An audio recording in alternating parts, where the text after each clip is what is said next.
মানুষের ভালোবাসার উপরে কিন্তু কিছু নেই। ভাগ্য জিনিসটাকে বিশ্বাস যে না করবে, আমার মনে হয় সে পৃথিবীর বাস্তবতা থেকে অনেক দূরে আছে। প্রতিষ্ঠিত শিল্পীরাই নিজস্ব স্টুডিও হয়ে গেছে, নিজেদের গান নিজেরাই, ইউটিউব আসাতে যে সুবিধাটা, নিজেরাই প্রোডাকশনে যাচ্ছে। তাই আমার ধারণা সঙ্গীত যে প্রতিষ্ঠানগুলো তারাও এই সমস্ত কারণে হয়তো একটু পিছিয়ে, কিন্তু সবাইকেই লাগবে। আজকে যেটাকে পিছপা মনে হচ্ছে এটা থাকবে না, নিজেদের তো থাকবেই, কিন্তু সঙ্গীত প্রতিষ্ঠানের ব্যাপারটি কিন্তু আলাদা। তারা প্রফেশনালি জিনিসটা চিন্তা করবে, আর যেটা ব্যক্তিগতভাবে করছে তারা চিন্তা করবে ব্যক্তিকেন্দ্রিক।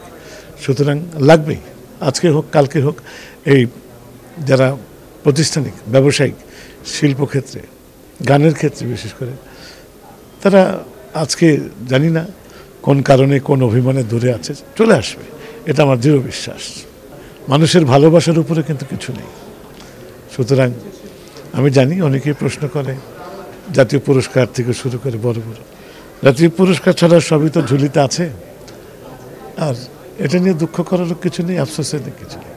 ভাগ্য জিনিসটাকে বিশ্বাস যে না করবে, আমার মনে হয় সে পৃথিবীর বাস্তবতা থেকে অনেক দূরে আছে। তো ভাগ্যে যেদিন থাকবে সেদিন এমনি চলে আসবে, এটা নিয়ে দুঃখ করার কিছু নেই। এর এমনি ভালো আছি, মানুষ তো ভালোবাসা দিয়ে যাচ্ছে, এটাই কম কিসের। দুই নাতি, বড়জন তো অত্যন্ত মেধাবী একজন শিল্পী হতে যাচ্ছে বলে আমার বিশ্বাস, আল্লাহকে বাঁচিয়ে রাখুক। ও এখনই যেটা করে কানে শুনে শুনে স্কেলটা বলে দেয়, এটা কিন্তু আমিও পারবো না এখনো। হাবিব, আমার সন্দেহ আছে হাবিব কাছাকাছি যাবে, কিন্তু ও সুরটা শুনে বলে দেয় এটা এই স্কেলের, এটা কিন্তু কম না। যেমন হাবিব একবার, ও যখন ক্লাস 8-এ ছিল, আমি একটা গান করে আনলাম স্টুডিওতে, রাতে শুনে বললো তোমার কিন্তু পুরো গানে একটা মাত্রা পিছিয়ে গেছে। আমি বললাম বলে কি? বলে তুমি দেখো। পরদিনই আমি স্টুডিওতে গেলাম, ঠিকই একটা মাত্রা পেছানো, ওটা আমি ঠিক করে নিয়ে আসলাম। তো ওটা যেমন আমাকে চমকিত করেছিল। এখন যেটা করে, ওর নাম আলিম।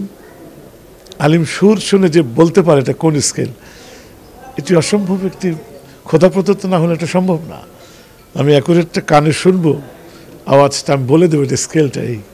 আর্মি স্টেডিয়ামে ওখানে আমি জানি না ও যে ওদিন বাজাবে, আমি সচল নিয়ম মতো গানে উঠলাম, গান চলছে, হঠাৎ আমি যা হয় একটু ছন্দের দোলাতে দেখতে দেখতে দেখি যেটা ও বাজাচ্ছে, এবং ওর বাবা কিবোর্ড নিয়ে হাবিব, এবং ও ড্রামস বাজিয়ে যাচ্ছে। আমি তো প্রথমে ঘাবড়িয়ে গেলাম, কি এটা কি দেখছি, এবং পুরো গানটাই সে বাজিয়ে গেল খুব সুন্দরভাবে, এবং আমি অবাক হয়ে গেলাম। এ তো সাংঘাতিক ব্যাপার, নিশ্চয়ই চলে আসবে। তবে এর ব্যাক টু ব্যাক একটি ব্যাপার কাজ করে, আজ থেকে সম্ভবত 40 বছর আগে হবে, 35-40 বছর আগে টেকনিক্যাল কলেজে গান গাচ্ছিলাম আমি, তখন হাবিব ক্লাস 4-এ পড়ে। ও আমার সঙ্গে দেখতে গেছে অনুষ্ঠান, তো কঙ্গবাজার তো নাম ছিল কাজল। তো হঠাৎ আমি ঠিক এমনিভাবে তাকিয়ে দেখি কাজল নাই, কাজলের জায়গায় কঙ্গ ও বাজাচ্ছে। আমি দেখলাম যে না, ও চালিয়ে নিয়ে গেল। তারপর আমি তো স্টেজ থেকে নেমে ধরলাম কাজলকে, বলে আমি কি করবো, আমাকে তো জোর করে উঠিয়ে দিয়ে ও বসে গেল। তারপরে বলে যে তোর কি কোনো সমস্যা হলো? আমাকে না, হয়নি, হতে কতক্ষণ। তারপর বললো দেখবি এ ছেলেও একদিন কম যাবে না, দেখবি তোকেও ছাড়িয়ে যাবে। আজকে তো তাই দেখছি।